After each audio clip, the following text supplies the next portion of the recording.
आटे और गुड़ के कत बनाने के लिए हमने 1 kg आटे को छान करके ले लिया है। उसके अलावा हमने इस वाली चम्मच से 3 चम्मच घी को आटे में डाल करके मिक्स कर लिया है। घी को हमने ज़्यादा ऐड नहीं किया है ताकि सिकाई करते हुए लड्डू बिखरे नहीं। उसके अलावा हमने 1 गिलास दूध लिया है। दूध को भी हम आटे में मिक्स करेंगे। दूध को आटे में फैलाते हुए आटे में मिक्स कर लेंगे। आटे के घी और दूध को अच्छे से मिक्स करके आटे में पानी की छींटे देते हुए आटे को मिक्स करेंगे। आटे को हमने अच्छे से मिक्स कर लिया है। आटा भी अब बाइंड हो रहा है तो हम मीडियम साइज़ के लड्डू बना करके कंप्लीट करेंगे। इस तरह से हमने मीडियम साइज़ के लड्डू बना लिए हैं। आप अपने अकॉर्डिंग छोटे बड़े लड्डू बना सकते हैं। इस तरह से हमने सभी लड्डुओं को बना करके कंप्लीट कर लिया है। अब हम लड्डुओं की सिकाई करेंगे। उसके लिए हमने गैस की फ्लेम को ऑन करके गैस की फ्लेम को मीडियम टू लो रखते हुए ओवन को रख दिया है। अब हम 1 बाय 1 करते हुए सभी लड्डुओं को ओवन में रखेंगे। गैस की फ्लेम को मीडियम टू लो रखते हुए सभी लड्डुओं को सेक लेंगे। लड्डुओं को ओवन में डालने के बाद 2 से 3 मिनट लड्डुओं को अलट पलट करके लड्डुओं को ओवन के ढक्कन से कवर कर देंगे और बीच बीच में लड्डुओं को देखते रहेंगे और लड्डुओं की अल्टी पल्टी करके लड्डुओं को सेक लेंगे। इस तरह से हमने लड्डुओं को 20 से 25 मिनट तक के लिए ओवन में सेक लिया है। लड्डुओं की सिकाई होके कंप्लीट है। आप देख सकते हैं लड्डुओं में हम क्रैक्स को देख सकते हैं, यानी कि लड्डू सिक के कंप्लीट है। 20 से 25 मिनट बाद लड्डू सिक करके कंप्लीट है। तो हम सभी लड्डुओं को 1 बाय 1 करते हुए निकाल लेंगे और गैस की फ्लेम को ऑफ करेंगे। लड्डू हल्के से ठंडे होने के बाद हमने लड्डुओं का इस तरह से तोड़ करके चूरा बना लिया है। कत में गुड़ मिलाने के लिए हमने गुड़ को 500 ग्राम से थोड़ा सा ज़्यादा लिया है। आप अपनी क्वांटिटी के अकॉर्डिंग गुड़ को कम ज़्यादा ले सकते हैं। गैस की फ्लेम को मीडियम टू लो रखते हुए हमने गुड़ को कढ़ाई में डाल दिया है। गुड़ में घी को भी डाल दिया है। अब हम गुड़ को मेल्ट कर लेंगे।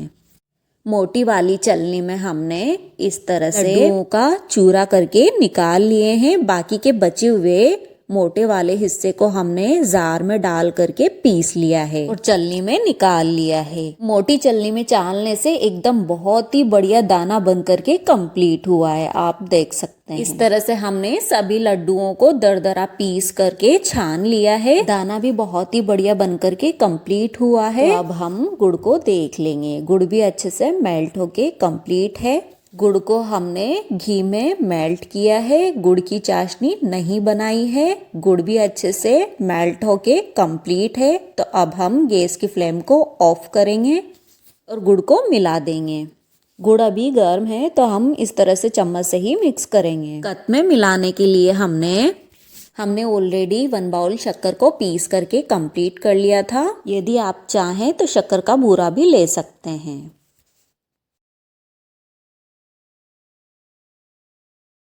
गुड़ को अच्छे से मिक्स करने के बाद हमने 4 चम्मच शक्कर का बूरा डाल दिया है।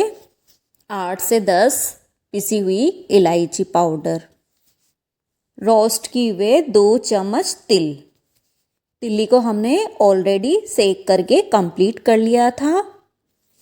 यदि आपको तिल्ली पसंद नहीं है तो आप स्किप भी कर सकते हैं। उसके अलावा आप ड्राई फ्रूट्स को भी ऐड कर सकते हैं। इस तरह से हमने सभी सामग्री को अच्छे से मिक्स कर लिया है। हाफ बाउल घी को गर्म करके डाल दिया है और मिक्स कर लिया है। घी को आप अपने अनुसार कम ज़्यादा कर सकते हैं।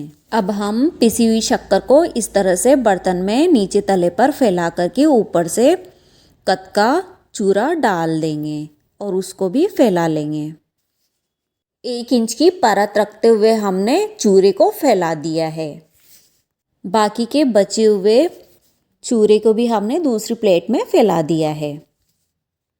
कत के मिश्रण को फैला के हम बाउल से इस तरह से प्रेस कर लेंगे ताकि कत अच्छे से सेट हो जाए। ऊपर से हम पिसी हुई शक्कर को फैला देंगे। यदि आप चाहें तो मार्केट का बूरा भी ले सकते हैं। इस तरह से हमने पिसी हुई शक्कर को ऊपर डाल करके फैला दिया है और बाउल से प्रेस कर दिया है। 1 से 2 घंटे बाद हमने कत सेट होने के बाद कत को कट कर लिया है। आप अपनी चॉइस के अकॉर्डिंग कत को कट कर सकते हैं। यहाँ पर हमने इस तरह से कत को कट कर लिया है। कट करके हमने एक खाली प्लेट में निकाल लिया है। बाकी के बचे हुए कत को हमने डब्बे में भर दिए हैं। इन कत को बना करके आप 10 से 15 दिन तक आराम से खा सकते हैं। ये खाने में बहुत ही स्वादिष्ट और हेल्दी होते हैं।